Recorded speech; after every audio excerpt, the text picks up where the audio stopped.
The following message is brought to you by Saving the Lives of Our Own. Nearly 13 months after the Motion Picture Television Fund announced its intent to close its acute care hospital and long-term care unit, there has been a virtual tidal wave of resistance aimed at saving the homes of long-term care residents on the MPTF's Wasserman campus in Woodland Hills. Progress is not overlooking people who need help here and now. Progress is helping these people get to another stage of life, to keeping them alive, to keeping a sense of value to them, a sense that, yes, they mean something. They're here, not treat them like chattel. They're not chattel, they're human beings. MPTF leadership claimed that the closure was all about money. But in fact, the MPTF strategy to close long-term care in favor of a home-based health care approach had been planned beginning as early as 2003. And nearly 18 months before the actual closure announcement in January of 2009, COO Seth Ellis revealed in Nursing Homes magazine that the MPTF's Wasserman campus wasn't going to be in the sickness business much longer. We want this campus to be a place for elders to live their best lives, not a place that looks at sickness. After 89 years of steadfast commitment to We Take Care of Our Own, that began with Mary Pickford, Charlie Chaplin, and Douglas Fairbanks, how did it become acceptable to even consider a policy that would jettison the sickest, most vulnerable seniors from the famously humane Wasserman campus? As the new century began, long-term care was solidly fixed in the MPTF's cultural ethos. Plans for an upgraded long-term care unit were in master plan drawings, and board member Jeffrey Katzenberg was writing ennobling letters to donors touting the MPTF's rock-solid ideological commitment to long-term care. But in 2002, the MPTF and the entertainment industry at large lost Lew Wasserman, one of its most visionary philanthropic leaders. Wasserman had been a tireless believer in the founding continuum of care mission that is now under assault by his successors. Melody Sherwood was Lew Wasserman's executive assistant for 30 years. Lew Wasserman, as everyone in the industry knows, was a man whose word was trusted. A handshake from Lew Wasserman was worth more than any ironclad contract in Hollywood. That everyone knows that. That's part of his legend. You could trust Lew Wasserman's word. Now, with what's happening today, the campus that bears his name is coming to signify betrayal of trust. With Wasserman's passing, and free of his direct influence, the MPTF would continue to embrace the historic We Take Care of Our Own mission publicly as a source of image and financial support, even as new board leadership was quietly listening to the home-based community care strategies favored by new CEO, Dr. David Tillman. Dr. David Tillman came to the MPTF in the late 1990s in order to manage and grow the MPTF's community health clinics that would support long-term care, acute care, and intensive care facilities on the Wasserman campus. At least that's how it started. But Tillman's goal, working quietly under the surface with Seth Ellis for nearly a decade, was to close the Wasserman campus healthcare facilities, making home-based community care the focus of MPTF healthcare services.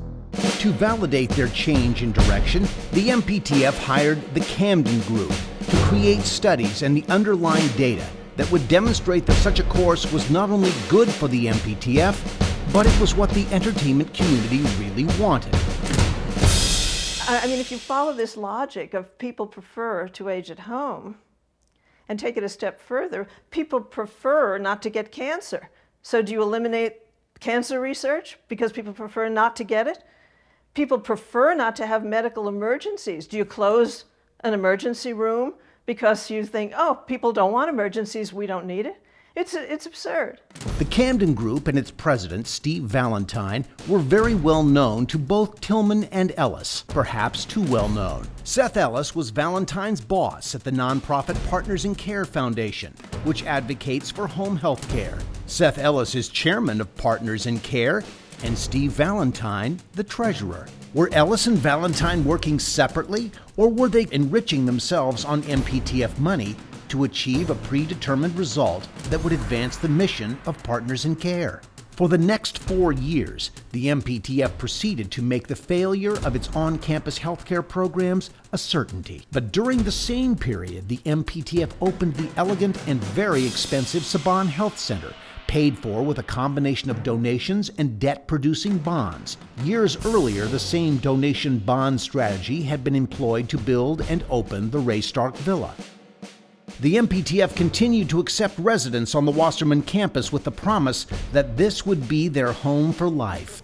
I knew when I got out here, I was secure. I'm home free, and that's why I call this my little corner of heaven. It was a promise that the MPTF never intended to fulfill. In mid-2008, when America entered its worst economic downturn since 1929, the time was right to announce the closure of long-term care. When the closure announcement came without warning on January 14, 2009, it wasn't accepted as the MPTF board had hoped.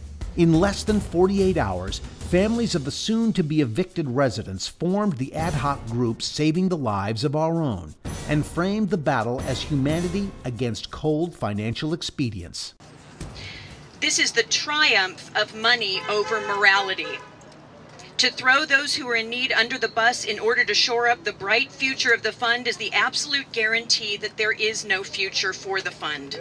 My question is, why was this problem something that the collective boards of this most stellar of organizations, why did they not want to fix it? Keith Olbermann on MSNBC dubbed David Tillman as one of the world's worst persons. The bronze to Dr. David Tillman, CEO of the Motion Picture and Television Fund, closing its hospital and retirement home in Southern California, the proverbial old actor's home. Its latest financial statements from last November indicated no losses, and its statement from July 2007, when it opened a brand new multi-million-dollar gymnasium, showed about a 10% increase in money in the fund from the previous year. On the one hand, the fund says we can't continue because we operate at a $10 million deficit. And on the other hand, you say, well, how much money will it take to solve this problem? And we're told no amount of money will solve the problem. MPTF Foundation Committee Chairman Jeffrey Katzenberg tried to disarm the community's fury by giving the MPTF an F for the manner in which it had communicated the closure announcement. We give ourselves a failing grade. So this has not been communicated well. We have really not done a good job of it. And it has been so damaging to the enterprise itself. It was revealing that Jeffrey Katzenberg had great concern for the enterprise, but little emotion about the 130 vulnerable defenseless seniors who would soon lose their homes.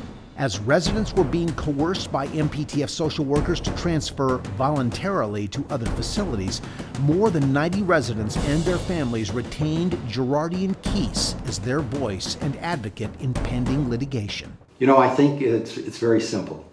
We want to help the underdog. We want to help those people who've been harmed. The MPTF responded with attorney Bert Deichsler and Hollywood's highest-priced legal bully, Bert Fields.